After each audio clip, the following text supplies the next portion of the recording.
आठगढ़ ये हूँ शीलधाम आश्रम वीरकेशरपुर राधापतिपुर ग्राम भितर थिबा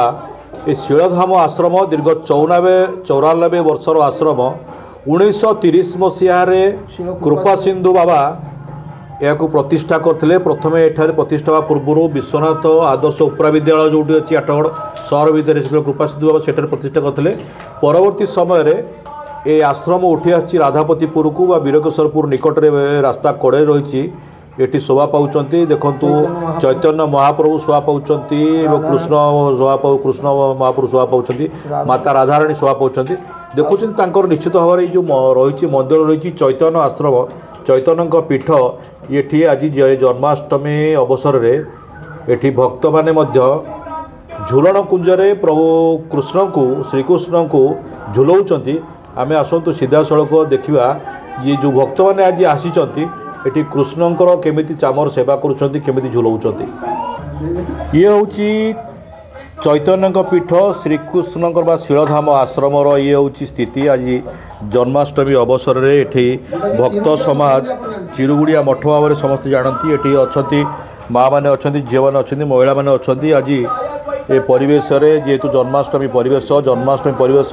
भक्त मैंने उपस्थित रही प्रभु को देखु झुलाऊँच पिला झुलाऊँच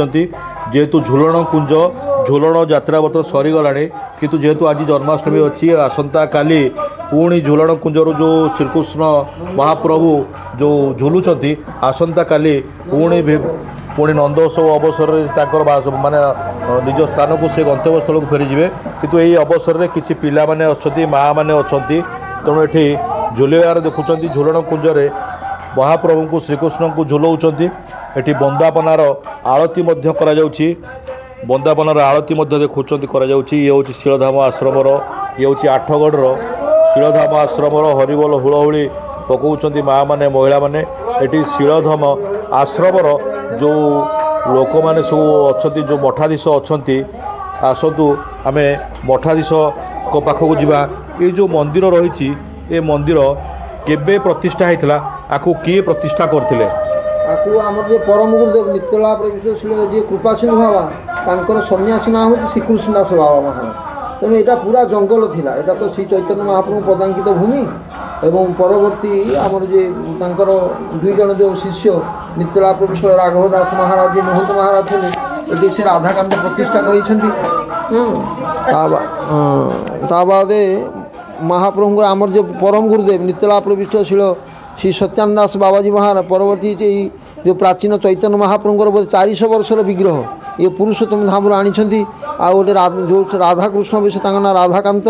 बलदेव सुभद्रा जगन्नाथ महाप्रभु एवं वृंदावन धामर जो गिरिराज गोवर्धन जो 5000 वर्ष जो भगवान कृष्ण धारण करते से गोवर्धन शिला एवं 30 मूर्ति शालग्राम ये सेवा दर्शन होती सहित भक्त मान सेवा आज पवित्र जन्माष्टमी एवं सब भक्त मान आसी दर्शन करी निजर सब भोग लगाउछन्ती संध्यार पुणी आरती हम अभिषेक हम। तेणु ये पवित्र तिथि की समति आम स्वागत जनाऊँ समस्त आसिक दर्शन करूँ हरिनाम करूँ चरणामृत पाई यही मनुष्य जीवन सफल करने को समस्त भक्त मान आमर हूँ ये विनम्र निवेदन। देखु ये होती शीलधाम आश्रम श्रीकृष्णकर जो रही पीठ रही चैतन्य पीठ रही निताई को आज झुला जाऊँगी जेहेतु जन्माष्टमी अवसर में भक्त समाज स्थानीय अंचल पाख अंचल आसी से निहाती कम दर्शन करुँच। जेहेतु आसंता काली नंदोत्सव पूर्व नंदोत्सव संध्यार ये जो ठाकुर बा श्रीकृष्णकर निताई झुलुंट ये जो झुलन रही झुलन बेदी श्रीकृष्ण आसंता काली तांकर निजर बासस्थान को चलीजे। तेणु से जो लोक मैंने आज आसी निताई को झुलेबार सुजोग नौ कृष्ण को सुजोग पाँच झुलेबार ये होती गोपाल ये होती कृष्ण सी होती गोपाल झुलाऊँ पिला माने वयस्क मैंने महिला मैंने झुलेबार जो सुजोग आज लाभ कर जन्माष्टमी अवसर में निश्चित भाव में कहुपे ये गोटे शीलधाम आश्रम आठगढ़ सहर भितर रही शीलधाम आश्रम ये प्राय 94 वर्षर ये हूँ आश्रम ये आश्रम को अनेक भक्त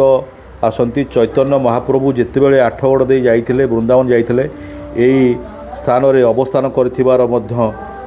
प्रमाण मिलूँ। तो निश्चित भाव में ये पीठ को कहुपर एक चैतन्यकर पीठ बोली निश्चित भाव में कहुपर। ब्यूरो न्यूज उदय लावण्य।